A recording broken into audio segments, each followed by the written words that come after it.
आकाश आनंद की वापसी को आप कैसे देखते हैं? क्या आपको लगता है कि वे बसपा के अच्छा दिन ला पाएंगे? देखिए अमित जी,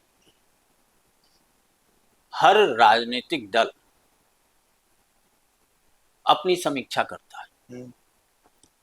हारने के बाद भी, जीतने के बाद भी। जीतने के बाद वहां समीक्षा करता है कि किन किन सीटों पे हम हारे, हम्म। वहां कारण क्या थे। हारने के बाद ये समीक्षा करता है कि आखिर में हम हारे क्यों, हम सत्ता तक पहुंचे क्यों नहीं। मायावती ने ये समीक्षा करने में थोड़ी देर कर दी। हाँ। इनको 2012 के बाद से ये समीक्षा करनी चाहिए था। ये मान के चल रही थी कि जातिवाद के आधार पर हम सत्ता के शिखर तक पहुंचते रहे, हम्म।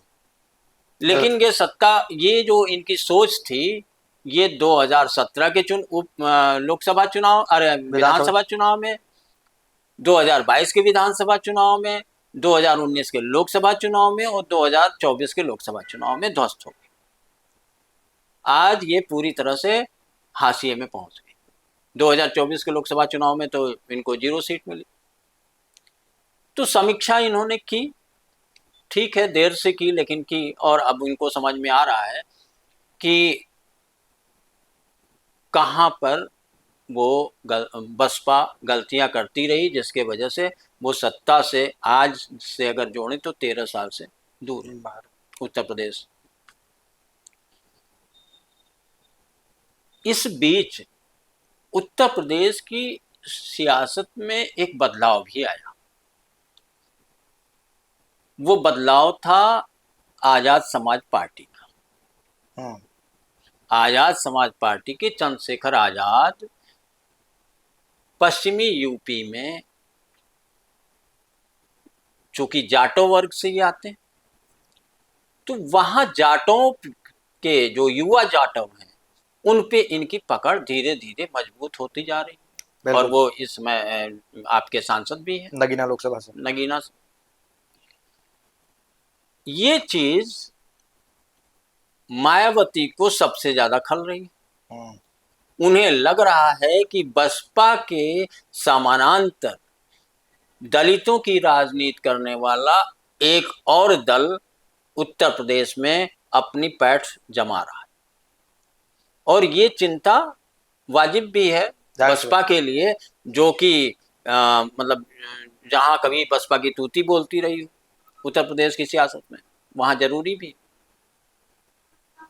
अब सवाल ये उठता है कि आकाश आनंद से कई बार की नाराजगी के बाद अंतिम डिसीजन उन्होंने पिछले दिनों लिया। उन्हें नेशनल कोऑर्डिनेटर बनाया, हाँ। और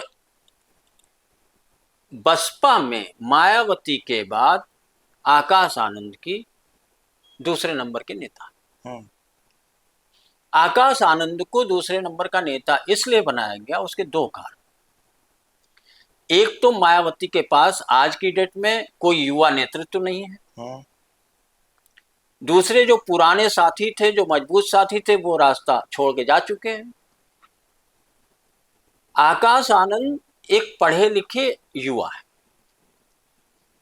दलित समाज से आते हैं, मायावती के भतीजे हैं, और इसका बड़ा समाज पर, कम से कम जाटो समाज पर, दलितों पर एक अच्छा असर, देखने को मिला। संदेश जाता है।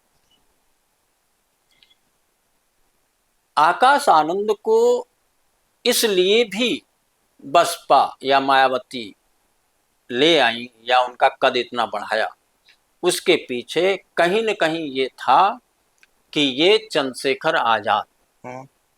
जिनकी दलित युवाओं में पकड़ बढ़ती जा रही है, उस पकड़ को ये रोक पाएंगे, हम्म। उस पकड़ के असर को रोक पाएंगे। हम्म।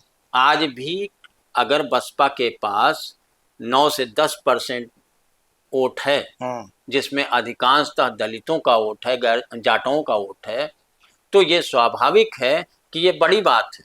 बहुत बड़ी बात। ऐसा नहीं है कि ये 10% वोट कम होते हैं।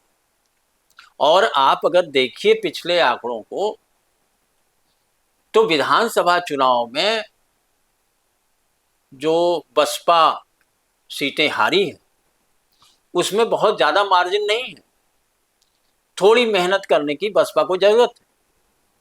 और अगर मायावती जमीन पर उतर करके खुद नेतृत्व करना शुरू कर दें तो इसमें बदलाव ला भी सकती हैं, क्योंकि दलित आज भी मायावती के साथ खड़ा है। बिल्कुल। उसमें जाटो पूरी तरह से मायावती के साथ खड़े हैं, उसमें कहीं कोई इफ एंड बट नहीं। तमाम समस्याओं के बाद भी वो मायावती के साथ खड़े। तो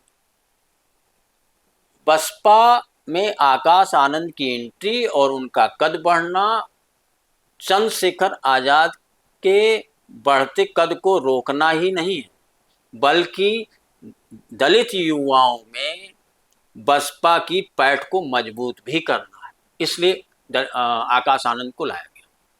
अब रही बात कि ये बसपा को कहाँ तक पहुंचाएंगे, ये वापसी करा पाएंगे बसपा की या नहीं करा पाएंगे, ये सारी चीजें समीकरणों पर आधारित होती हैं, तत्कालीन परिस्थितियों पर आधारित होती हैं। चुनाव के समय में कैसी परिस्थितियां बनती हैं, इनकी रणनीति क्या होती है, कैडर बेस वोट इनके खिसकते हैं या नहीं खिसकते हैं, नए वोट इनको जोड़ते हैं या नहीं जोड़ते हैं, तमाम चीज़ें हैं। इसमें अभी आकाश आनंद को अग्नि परीक्षा देनी होगी। और चुनाव परिणाम, चाहे वो पंचायत के चुनाव परिणाम हो और चाहे विधानसभा चुनाव परिणाम हो, वही बताएंगे कि आकाश सफल होंगे या असफल होंगे।